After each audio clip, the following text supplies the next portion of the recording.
Los que caminan por la vida, Señor, sembrando tu paz y amor. Viene trayendo entre tus manos esfuerzos de hermanos por la paz. Deseos de un mundo más humano que nace del bien y la verdad.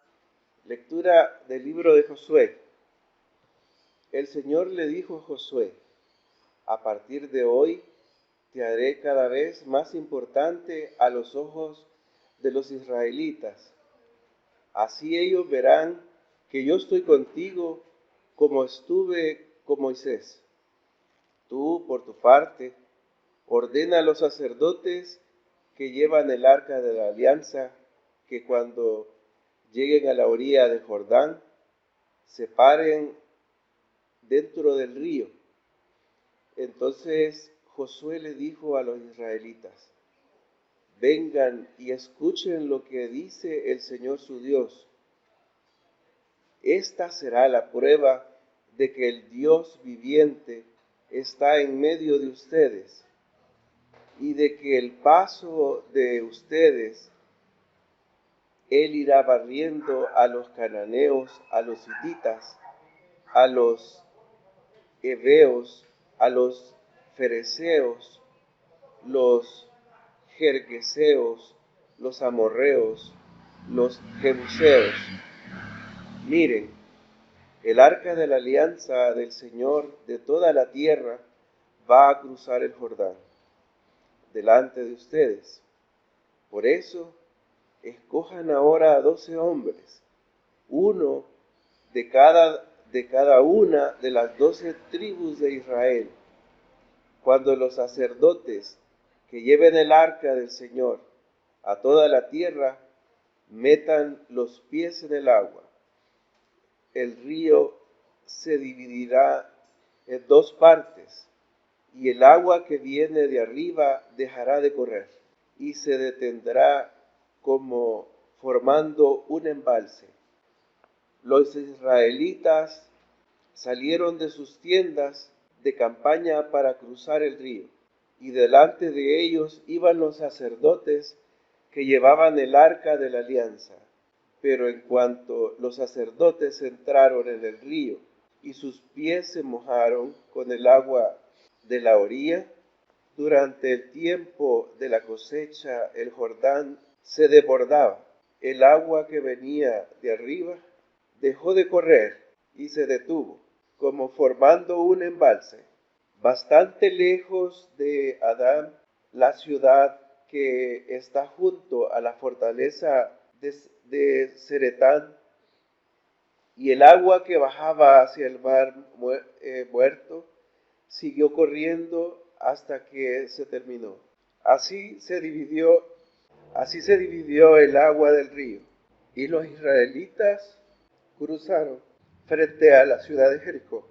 Todo el pueblo cruzó en seco el Jordán, mientras los sacerdotes que llevaban el arca de la alianza del Señor permanecían dentro del Jordán, firmes y en terreno seco.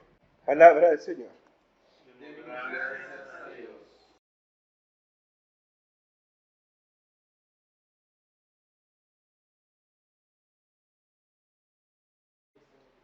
Den gracias al Señor porque es bueno.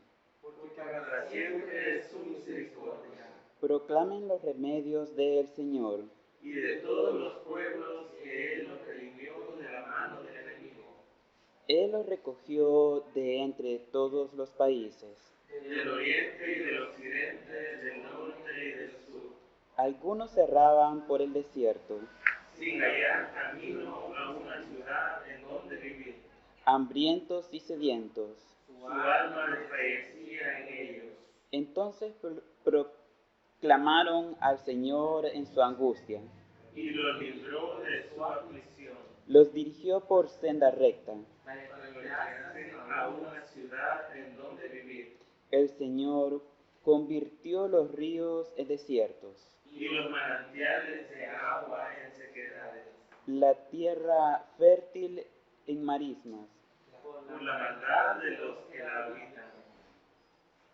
transformó el desierto en estanques.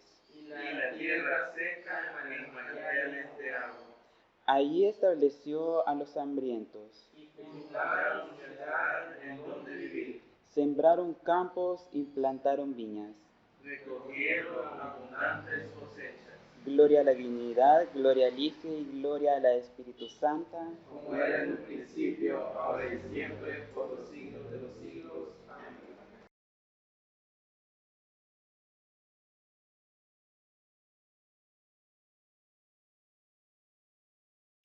Lectura de la primera carta de San Pablo a los tesalonicenses. Hermanos, ¿ustedes se acuerdan de cómo trabajábamos y luchábamos para ganarnos la vida? Trabajábamos día y noche, a fin de no ser una carga para ninguno de ustedes, mientras les anunciábamos el Evangelio de la divinidad. Ustedes son testigos, y Dios también, de que no nos hemos portado de una manera santa, recta e irreprochable con ustedes los creyentes. También saben que les hemos animado y consolado a cada uno de ustedes, como hace un padre madre con sus hijos. Les hemos encargado que se porten como deben hacer los que son de Dios, que los llama a tener parte en su propio reino y gloria. Por esto, de nuestra parte, damos siempre gracias a la divinidad, pues cuando ustedes escucharon el mensaje de la divinidad que nosotros les predicamos, lo recibieron como mensaje de ella, y no como mensaje de hombres. Y en verdad es el mensaje de la divinidad, el cual produce sus resultados en ustedes los que creen. Palabra del Señor. Demos gracias a Dios.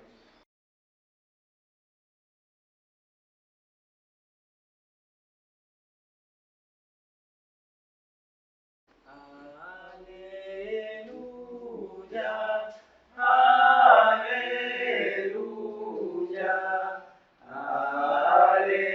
aleluya, aleluya.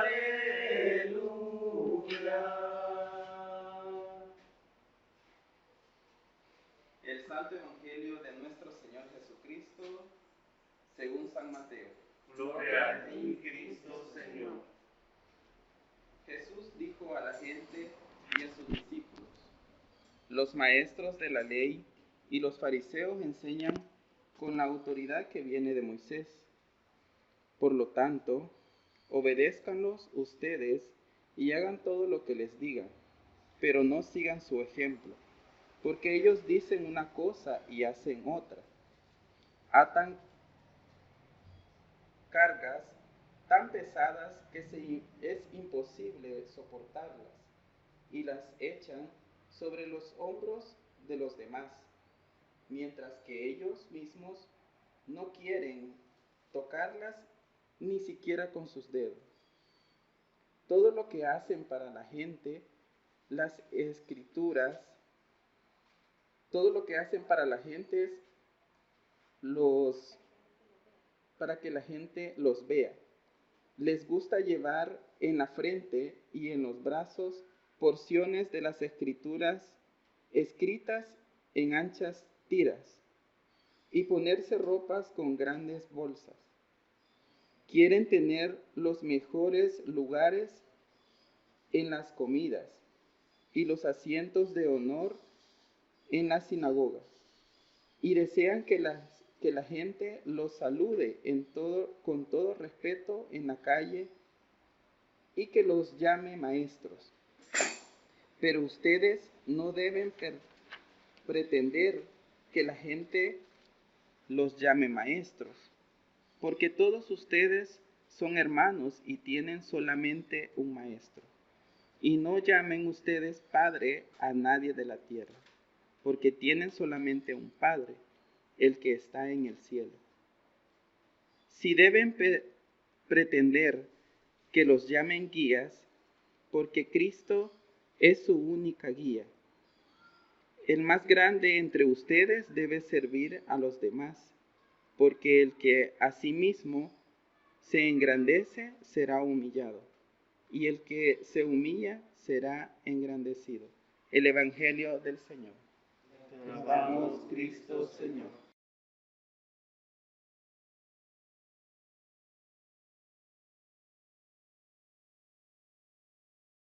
Bueno, es bien interesante querer recoger algunos elementos que están en las lecturas de este día y quererlo colocar a la fuerza en la celebración especial de este día.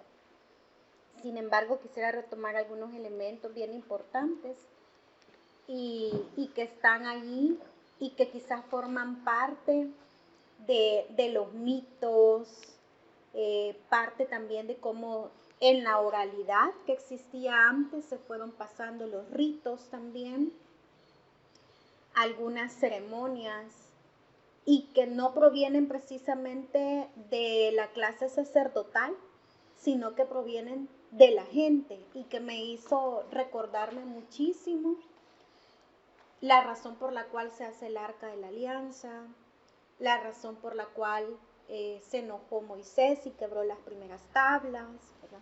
Y revivir un poquito de eso me hizo pensar en cómo esto que también mencionamos hace poco, ¿verdad? La fragilidad de este mundo no es solamente porque la Tierra esté en un lugar específico en el cosmos, ¿verdad? Y tenga ciertas características que creo yo que hasta hace unas cuantas décadas atrás todavía había mucha gente que pensaba que era el único planeta con esas características o que era el único planeta donde existía vida y cosas de ese tipo, ¿no? Sino que la fragilidad del planeta es precisamente la humanidad y lo fácil que puede verse traer vida al mundo y lo fácil que puede verse también arrebatarle la vida a alguien en este mundo. Y como yo traigo mucho a Juan Vicente Pico, que fue uno de mis docentes en mis estudios teologales, y porque es una persona que a pesar de haber nacido y crecido en un lugar de privilegio, porque para mí el que hayas nacido y crecido en Europa, desde ya te coloca en una posición de privilegio, ¿verdad?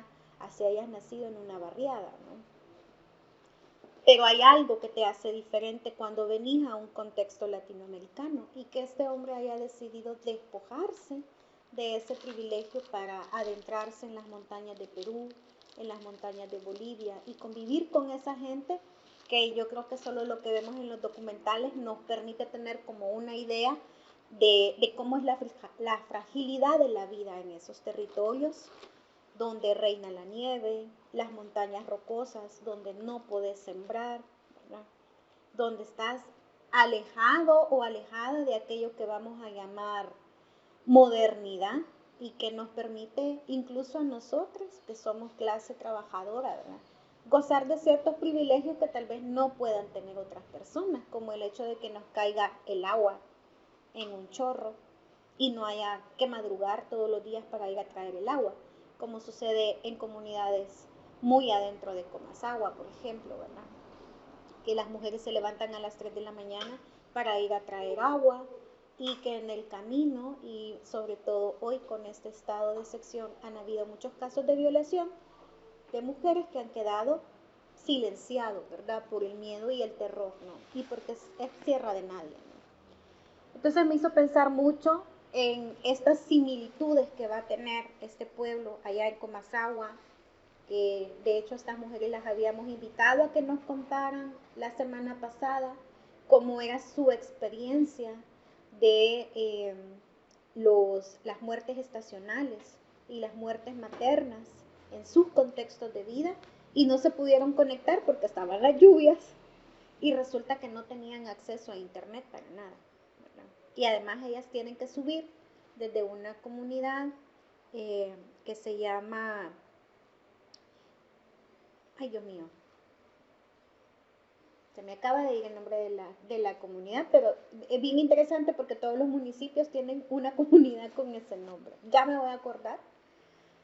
Pero está en un cantoncito que se llama Limón Y ellas tienen que subir hasta un lugar que se llama la Peña de Comasagua para tener acceso al internet. Entonces las personas que habíamos invitado, las mujeres, iban a subir donde una lideresa, ahí a la Peña de Comasagua, para poderse conectar. Y al final ni siquiera las que habitan en la Peña se pudieron conectar. Y me hizo pensar en estos contextos que son muy similares, pero que a veces los sentimos lejanos, ¿no? Y en esta fragilidad de la vida, en esta situación que le tocó también vivir a Moisés y a las personas de su tiempo, en esta migración que tuvieron, ¿no? Y también algo que conversábamos hace días con mi hijo, con Yael, sobre el paso que muchas personas están haciendo por el Darién, ¿verdad? Y el conflicto que está habiendo en Panamá con el tema climático, con el tema de la migración forzada, que mucha gente de África está teniendo que vivir y que están llegando a países de Sudamérica porque tal vez es legal que migren hacia estos países, pero luego el tránsito hacia Centroamérica y hacia Norteamérica no lo va a hacer.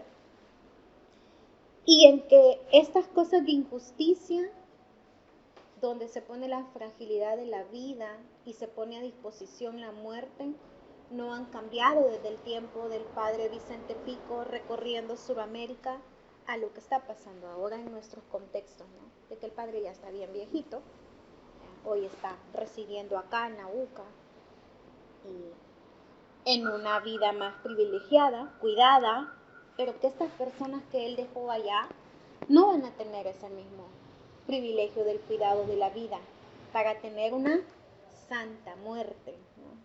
Y como eso es lo que nos convoca este día, creo que fue bien interesante para mí recoger esta experiencia y traerla y ponerla a disposición de este altar que hemos preparado con los canchules, ¿verdad? Que solamente el pan de la comunión es lo que hicimos con nuestras manitos, ¿verdad? Bueno, las manos de la novicia rebelde, ¿verdad? Pero que otras personas han preparado también, que lo han hecho con mucho amor porque sabían que formaban parte de la ofrenda de este día, como es el caso de los tamalitos, de los chocolates que los hizo mi prima. Y no puedo evitar pensar también en la fragilidad de la vida y de la muerte de las personas que están detrás, por ejemplo, de la boquita diana. Ahí hay una fragilidad de la vida y casi nunca pensamos en las personas que hacen la boquita diana y en sus condiciones de vida, en sus condiciones de trabajo, o las personas incluso que hicieron los pañuelitos, que son mis panes favoritos y que no puedo comer. Y que como puedo gozar de la vida con uno de esos, puedo en mi fragilidad de la vida invocar, ¿verdad?, a la muerte. Y antes de abrir el paso a esta reflexión colectiva, quisiera también retomar algo que dije al inicio, ¿no? Somos una comunidad de inspiración anglicana y vivimos la rueda que está intrínsecamente marcada también por la rueda judeocristiana muy específica de religiosidad popular que vivimos en El Salvador, y entonces el sincretismo. El sincretismo religioso, correcto, ¿verdad? Y que es eso lo que estamos viviendo ahorita, ¿no? Muchas personas pueden decir, ¿verdad? No me siento llamada, no me siento convidada a ese ágape que van a tener en Magdala porque ahí hacen una sola mezcolanza de cosas, ¿no? Pero este sincretismo religioso ha sido parte de la experiencia latinoamericana desde que los primeros asaltadores vinieron a estas costas, ¿no? Y encontraron la música, el baile, como parte de la manera en cómo se vivía la espiritualidad de la vida y de la muerte, porque la rueda no es otra cosa más que eso, ¿no? La rueda de las festividades no es más que honrar la vida y honrar la muerte. Y hace días compartíamos con Moisés algo muy propio de Santo Domingo de Guzmán y los pueblos nahuapipiles que sobreviven, que se llama el llamado del Tunal. Y creo que este día no solamente es para honrar la memoria de nuestras ancestras y ancestros de la comunidad, que dicho sea de paso, no trajimos ni una foto del obispo Martín.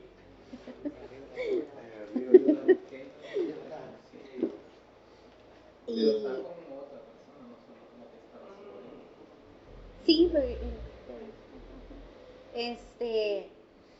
sino que también nuestra fragilidad de la vida en un contexto de constante vulnerabilidad a nuestros derechos humanos como personas LGBT. La memoria y el legado de las mujeres de la iglesia, incluida Santa María Magdalena, ¿verdad? Que tuvo que luchar contra el patriarcado de su tiempo, que estaba dentro del mismo movimiento de Jesús, pero que también le tocó ser migrante, una mujer migrante, ¿verdad? De acuerdo a los escritos que se encuentran en Qumran. O sea, es una mujer migrante también, ¿no? Y muchas otras más. Creo que el tener este espacio y el que pase siempre eso, ¿no? Que los manteles se topen al fuego, nos recuerda también la fragilidad nuestra como comunidad disidente sexual, disidente de género. Y en esto que yo les estoy comentando del llamado del Tunal, algo que me llamó muchísimo la atención del llamado del Tunal fue que las señoras, las dos abuelitas, las dos Nancín de Santo Domingo de Guzmán que nos dieron la clase, lo primero que nos decían es de que el Tunal es nuestro espíritu, pero nuestro espíritu sufre despojamientos de nuestro cuerpo cuando hay situaciones que nos duelen, cuando hay situaciones que nos dañan, cuando hay situaciones donde estamos en riesgo, nos ocurren. Y entonces ellas mencionan que hay que hacer un llamado del Tunal. Y nos hicieron una demostración súper rápida de cómo se hace el llamado del Tunal, y yo le compartí a Moisés que una de las cosas que más me impresionaba era que yo iba a tener que sacar todo el sincretismo religioso cristiano para dejar la esencia de la espiritualidad náhuatl, y que iba a ser bien poquito, ¿verdad? Porque todo lo que estaba lleno de la cosmovisión era una cosmovisión judeo-cristiana. Pero creo que podemos retomar el llamado del Tunal este día, en esta reflexión, porque algo que me impactó muchísimo que ellas mencionaron es que decían que nuestra alma se fragmenta con esas cosas dolorosas que nos pasan, con nuestros duelos, con las pérdidas que tenemos, ¿verdad? Y cuando hablo de pérdidas y de duelos, no solamente me refiero a haber perdido a personas amadas, sino todas esas situaciones que nos dañan y que nos causan alguna fracción de nuestro ser, y donde decimos, ¿verdad? Es que a partir de esta experiencia yo ya no he vuelto a ser la misma persona. Algo en mí se quebró, algo en mí se fracturó. Y entonces, en mi imaginario, cuando ellas nos decían estas cosas, yo me imaginaba nuestro espíritu como una especie de humo que se escapa de, no sé si ustedes se han fijado, el incensario que llevan para las procesiones en Semana Santa, ¿no? Entonces es como ese humo que se escapa de un incensario y que hay que recuperarlo, porque ellas decían que el Tunal es como un aliento. Y me acordé de cuando soplan a los niños tiernitos y tiernitas porque se les ha hundido la mollera, ¿no? De las veces que a mí me soplaron cuando me dio varicela y me echaban ajo, ¿no? Entonces todas estas experiencias tienen que ver con esos llamados de regreso a la vida, porque estamos muertos en vida, muertas en vida y muertes en vida. Pero ¿cuánto de esos llamados del Tunal nosotros hacemos por nosotros mismos, por nosotras mismas, por nosotros mismos?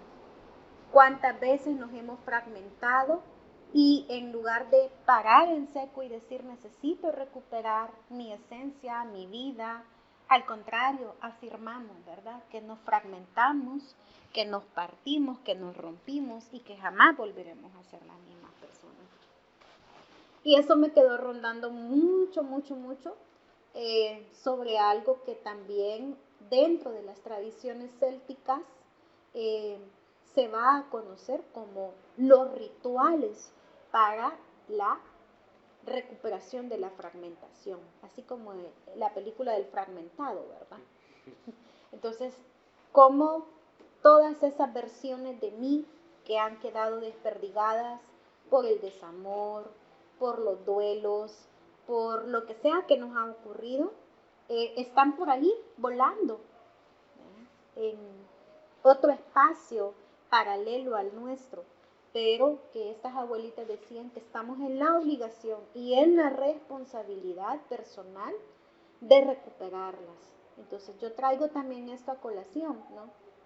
Sobre todo por lo que hablábamos el jueves en el Oasis, o sea, de cómo también llevar esto a una responsabilidad colectiva de recuperar el tunal de nuestra comunidad Santa María Magdalena, por todas las situaciones dolorosas que han ocurrido, por todas las pérdidas, por todos los duelos, las fragmentaciones, ¿no? Y también las divisiones internas que en algún momento en la historia de esta comunidad ha habido por A o B razón, ¿no? Porque no nos llevamos bien con alguien o porque los puntos de vista son divergentes, etcétera, ¿no? Entonces es un llamado del tunal a que hagamos eso. Y también a quienes nos escuchan invitarles, ¿no? A que hagan esa recuperación de su Espíritu Santa propia, personal, interna, que hace cosmovisión y una sola unidad con nuestra amada Espíritu Santa, ¿no? Que proviene de las divinidades. Vienen con alegría, Señor, cantando, vienen con alegría, Señor. Los que caminan por la vida, Señor, sembrando tu paz de amor. Los que caminan por la vida.